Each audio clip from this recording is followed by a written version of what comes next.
Dans toutes les communes, on trouve des surfaces inutilisées qui font pauvre figure. Elles sont souvent recouvertes d'un gazon monotone, de cailloux ou d'un revêtement qui empêche l'eau de s'infiltrer dans le sol. Ces surfaces ne présentent aucune valeur écologique.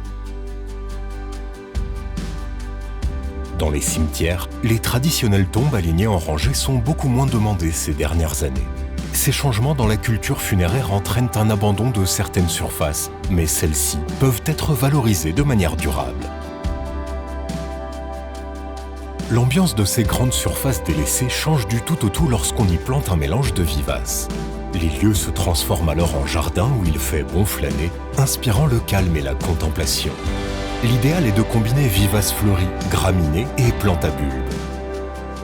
L'objectif est d'obtenir une plantation facile d'entretien, durable et attrayante tout au long de l'année. En plus d'être belles, les plantations de vivaces offrent un habitat à de nombreux insectes et autres petits animaux.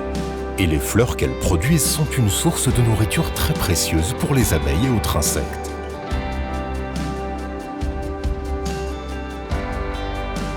Même en termes d'entretien, les plantations mixtes et luxuriantes composées de vivaces sont préférables au gazon.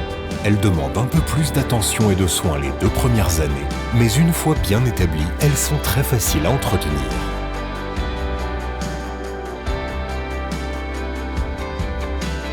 La Fondation Nature et Économie s'est donné pour objectif de distinguer les espaces verts aménagés de manière exemplaire en Suisse, leur conférant ainsi une visibilité supplémentaire.